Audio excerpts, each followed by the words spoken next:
Our feature story today takes us to Brookhaven, Mississippi. Two ambitious entrepreneurs are trying innovative techniques when it comes to commercial tea production. Jason McDonald and Timothy Gibson started the Great Mississippi Tea Company in 2012. The two have consulted the Mississippi State University Extension Service and other experts in their venture. Farm Week's Amy Taylor reports they're looking forward to offering locally produced, fresh, organic tea products. This story first aired on Farm Week last September. Freshly brewed tea has been a beverage of choice in many cultures for thousands of years. It can be served hot or cold and comes in pretty much any flavor to suit your fancy. Tea has been used as a sleep aid, stress relief, and even for doctoring sunburn. It's a staple item at social gatherings, particularly in the South. And after a hard day's work in the hot sun, a nice glass of iced tea is hard to beat. In Brookhaven, Mississippi, Jason McDonald and Timothy Gibson decided to launch the Great Mississippi Tea Company, where they grow camellia plants for making tea. Jason McDonald tells the story behind this crazy idea. After Hurricane Katrina, we lost a lot of our timber in Walthall County, and so we'd been looking for a crop that would withstand a hurricane. And we were on vacation in Charleston in 2002, and we saw the Charleston tea plantation. So we decided to take a visit. So we went out there, and they said that it was a camellia, needed high heat, humidity, and acidic soil, and ample rainfall. And I said, well, sounds like we found a crop. So we called up Rebecca Bates, our extension agent, and said, we've got this crazy idea, will it work? And she said, well, we'll try. I was thrilled. My background is horticulture, so I knew that tea came from a camellia plant. I knew that we grew camellias very well in Mississippi and in Lincoln County, but I really didn't know about the process of growing tea, the culture of tea. I didn't quite understand how it was harvested. The soil type it needs is a good sandy loam.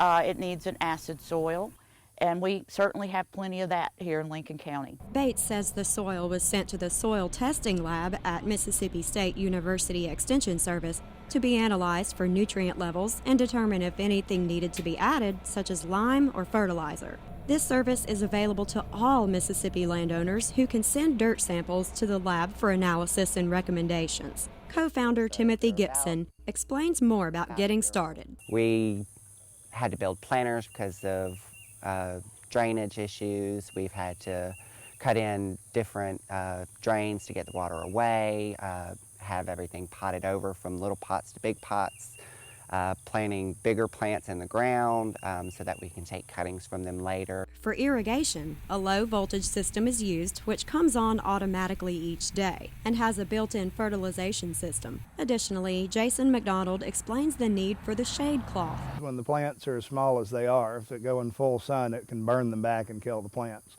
It's also important because when it gets 108 degrees with heat index, it offers a little bit of shade for the cooler weather. It's also the irrigation comes on at the hottest part of the day, so the mist and the shade together, it actually will cool off the area about 20 degrees. The tea company has a total of 30,000 plants. And at 2 years of age, the oldest portion of the crop is still a year away from harvest. Timothy Gibson explains the harvesting process. You have hand processing and mechanical processing. Hand processing is exactly what it sounds like. You have people that get out there and they pluck the first 2 little leaves and the 1 little bud that's coming up. They pluck it off, throw it in a basket, then it gets laid out so that it can lose a lot of moisture. And then it gets broken up and let oxidize, and that's where it turns brown. Mechanizing does the same thing. Additionally, Jason McDonald describes the company's goals after harvesting the plants. All tea comes from the same plant, so if you have black tea, green tea, oolong, yellow, white teas, they're all the same plant. It's just how you process it.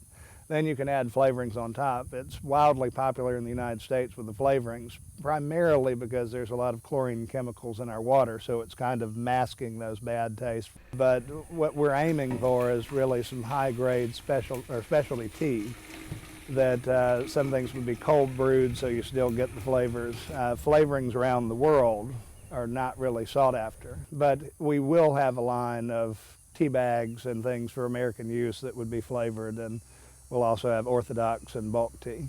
McDonald hopes to harvest an experimental tea crop by 2015, then offer small batches to limited customers in 2018 and ramp up to full production by 2020. He says they want to use a mechanizing process for harvesting that doesn't sacrifice the quality that hand processing would produce. Another goal is to reach out to the community. We think we've got something that's pretty unique and people want to come out. We've got some plans to talk with retired teachers and getting some lesson plans drawn up for school groups. We'll also offer wedding space, meeting spaces. We'll do tea processing workshops where people can come out and pick the tea by hand and make the tea, so it's something special they can take home. We'll have farm tours, hopefully. I'm all about farmers markets, so I would love to see it become a farmers market product. These type products could be sold at the market by the pound or just in small quantities.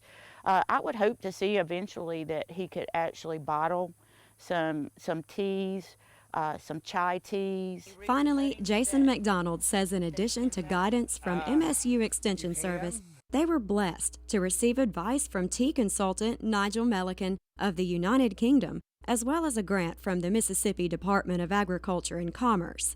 Until 2020 rolls around, we'll have to wait patiently before we see how the tea turns out. From Brookhaven, Mississippi, I'm Amy Taylor reporting. And you can watch this story again on the Great Mississippi Tea Company on our Farm Week website, Facebook page, or YouTube.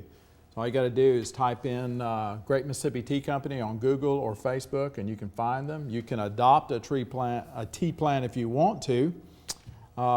They look like they're headed. I mean, you know, the basic thing now is, you know, it's a long lead time, so hopefully they'll be able to survive that.